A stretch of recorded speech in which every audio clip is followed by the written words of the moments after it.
10:13 on Sunday the 20th of November. Happy birthday to a special someone. This is a very beautiful book I'm reading. That is she let me out, but I'll borrow it. I'm reading Kahlil Gibran. I'm going to read a little thing with me because it's really it's like it's not a short story, but it's not a poem, but it's not a prose poem. It's just a parable, it's not a fable. What is it? It's just it's a scrap of sacred writing by Kahlil Gibran. It's called The Secrets of the Heart. A majestic mansion stood under the wings of the silent night, as life stands under the cover of death. In it sat a maiden at an ivory desk, leaning her beautiful head on her soft hand, as a withering lily leans upon its petals. She looked around, feeling like a miserable prisoner, struggling to penetrate the walls of the dungeon with her eyes in order to witness life walking in the procession of freedom. The hours passed like the ghosts of the night, as a procession chanting the dirge of her sorrow, and the maiden felt secure with the shedding of her tears in anguished solitude. When she could not resist the pressure of her suffering any longer, and as she felt that she was in full possession of the sacred treasures of her heart, she took the quill and commenced mingling her tears with ink upon parchment, and she inscribed,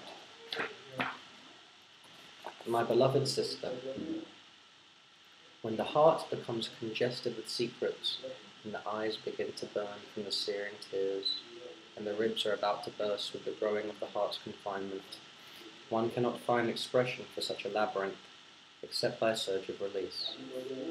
Sorrowful persons find joy in lamentation, and lovers encounter comfort and condolence in dreams, and the oppressed delight in receiving sympathy.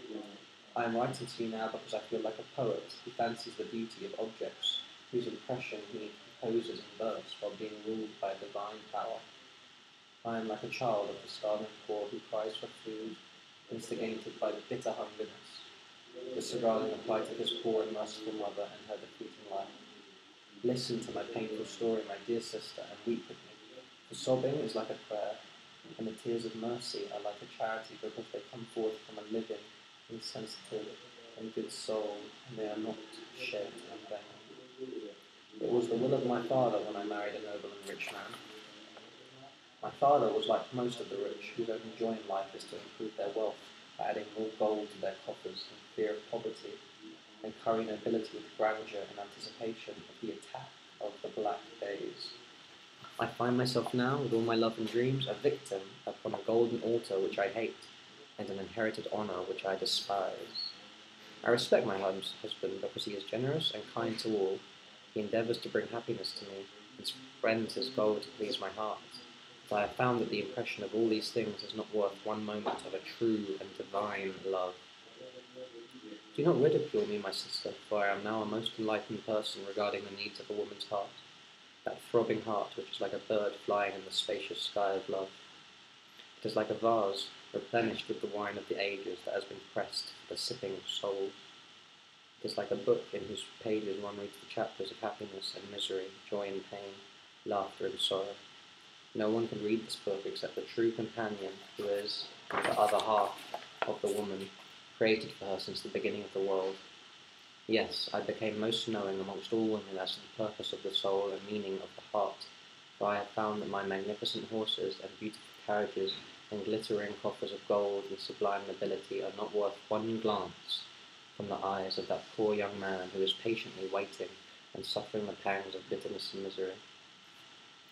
That youth who is oppressed by the cruelty and will of my father, and imprisoned in the narrow and melancholy jail of life. Please, my dear, do not contrive to console me, for the calamity through which I have realized the power of my love is my great consoler.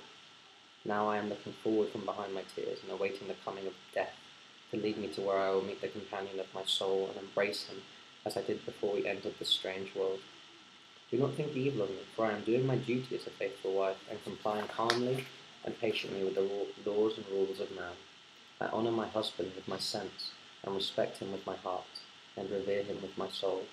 But there is a withholding, for God gave part of me to my beloved before I knew him. Heaven willed that I spend my life with a man not meant for me, and I am wasting my days silently, according to the will of heaven. But if the gates of eternity do not open, I will remain with the beautiful half of my soul, and look back to the past, and that past is this present. I shall look at life as spring looks at winter, and contemplate the obstacles of life as one who has climbed the rough trail and reached the mountain top. At that moment the maiden ceased writing, and hid her face with her cupped hands, and wept bitterly. Her heart declined to entrust to the pen its most sacred secrets, but resorted to the pouring of dry tears that dispersed quickly and mingled with the gentle ether, the haven of the lover's soul and the flower's spirits. After a moment, she took the quill and added, "Do you remember that youth? Do you recollect the rays which emanated from his eyes and the sorrowful signs upon his face? Do you recall that laughter which bespoke the tears of a mother torn from her only child? Can you retrace his serene voice, speaking the echo of a distant valley? Do you remember him meditating and staring longingly and calmly at objects, and speaking of them in strange words, and then bending his head and sighing as if fearing to reveal the secrets of his great heart? Do you recall his dreams and beliefs? Do you recollect all these things in a youth whom humanity counts as one of her children, and upon whom my father looked with eyes of superiority, because he is higher than earthly greed, and nobler than inherited grandeur?